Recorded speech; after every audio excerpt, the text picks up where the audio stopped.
మోదీపై రేవంత్ వ్యాఖ్యలను తప్పుబట్టారు బీజేపీ ఎమ్మెల్యే పాయల్ శంకర్. దేశానికి ప్రధానిగా ఉన్న ప్రధాని మోదీని రేవంత్ అవమానించారంటూ ఆయన మండిపడ్డారు.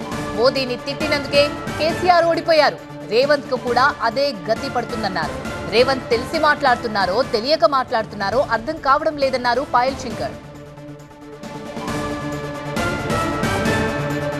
రాష్ట్రంలో బీసీ జనాభాను తగ్గించి చూపడంతో ఆ వర్గాలన్నీ ఆగ్రహం వ్యక్తం చేస్తున్నాయి. దాని నుంచి తప్పిపుచ్చుకునేందుకే మోదీపై రేవంత్ ఇలా మాట్లాడుతున్నారన్నారు. ఇంకా ఆయన ఏమన్నారు అనే దానిపై మా సీనియర్ కరెస్పాండెంట్ సంపత్ మరిన్ని వివరాలు అందిస్తారు. ప్రధానమంత్రి నరేంద్ర మోడీ పైన సీఎం రేవంత్ రెడ్డి తీవ్రమైన కామెంట్ చేశారు. అతడు బీసీ కాదు ఓసీ అంటూ కూడా కామెంట్ చేశారు.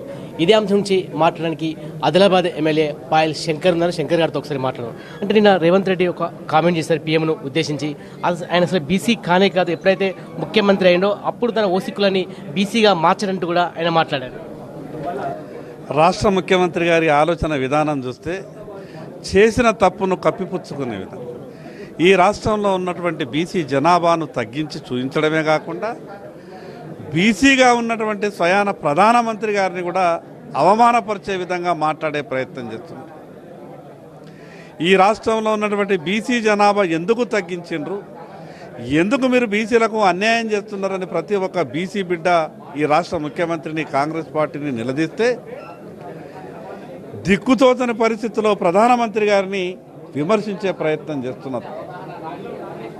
ఈ రాష్ట్ర ముఖ్యమంత్రి రేవంత్ రెడ్డి గారు ఒక విషయాన్ని అర్థం చేసుకోవాలా. మీ తీరే గతంలో ఈ రాష్ట్రాన్ని పరిపాలించినటువంటి టీఆర్ఎస్ అనే పార్టీ, ఆ రాష్ట్ర నాయకులు కూడా ప్రధానమంత్రి నరేంద్ర మోడీ గారిని అవమానపరిచినందుకు ఏ రకమైనటువంటి శిక్షను అనుభవించారో ఒక్కసారి గుర్తు చేసుకోవాలి. మోడీ అంటేనే బీసీకి వ్యతిరేకి, అందుకోసం ఇక్కడ బీజేపీ కులగలను వ్యతిరేకిస్తుంది, బీసీల పైన అనవసరమైన ఆరోపణలు చేస్తుందని చెప్పి రేవంత్ రెడ్డి చెప్తున్నారు. చేసిన తప్పును కాంగ్రెస్ పార్టీ కప్పిపుచ్చుకునే ప్రయత్నం చేస్తున్నది. ఈరోజు బీసీలకు అనుకూలం భారతీయ జనతా పార్టీ అని చెప్పడానికి నరేంద్ర మోడీ గారి క్యాబినెట్లో సగం మంది ఈరోజు బీసీలు ఉన్నారు కదా. ఈరోజు తెలంగాణ రాష్ట్ర క్యాబినెట్లో ఎందరు బీసీలు ఉన్నారు? నిజంగా మీరు బీసీలకు అనుకూలమైతే, బీసీలకు మంచి చేసే ఆలోచన మీ పార్టీ మీ ప్రభుత్వానికి ఉంటే ఈరోజు ఇద్దరు మంత్రులకు బీసీలకు అవకాశం ఇచ్చారు కదా. నిజంగా మీ దగ్గర దమ్ము ధైర్యం ఉంటే మిగతా ఖాళీ ఉన్నటువంటి మంత్రి పదవులందరూ కూడా బీసీలకు ఇవ్వగలుగుతారా? ఈరోజు దేశ ప్రధానమంత్రినే బీసీగా చేసిన ఘనత భారతీయ జనతా పార్టీది. రేవంత్ రెడ్డి గారికి ఈ సందర్భంగా మీరు ఏం చెప్పదలుచుకున్నారు? రేవంత్ రెడ్డి గారు తెలిసి మాట్లాడుతున్నాడా తెలవక మాట్లాడుతున్నాడా మాకు అర్థమైతలేదు. దేశ ప్రజల మన్నలను పొంది ప్రపంచ నాయకునిగా గుర్తింపు పొందినటువంటి నరేంద్ర మోడీ గారిని అవమానపరచాలనుకుంటే ఆకాశం మీద ఉమ్మేస్తే ఎవరి మీద పడుతుందో ఒక్కసారి ఆలోచించుకో. గతంలో ఆ రకంగా మోడీ గారిని అవమానపరిచినటువంటి టీఆర్ఎస్ పార్టీ నాయకులకు ఏ గతి పట్టిందో ఒక్కసారి తిరిగి చూసుకోవాలి. బీజేపీ వైపు నుంచి ఉద్యమాలు చేస్తాడా రేవంత్ రెడ్డి కామెంట్ పైన? ప్రజలు అన్ని విషయాల్ని గమనిస్తూ ఉన్నారు. ఈరోజు రేవంత్ రెడ్డి గారు మాట్లాడినటువంటి మాటల్ని ప్రజలే పిచ్చోడు మాట్లాడుతున్నాడు. ఈ రకంగా ఎందుకు మాట్లాడుతున్నాడు రేవంత్ రెడ్డి?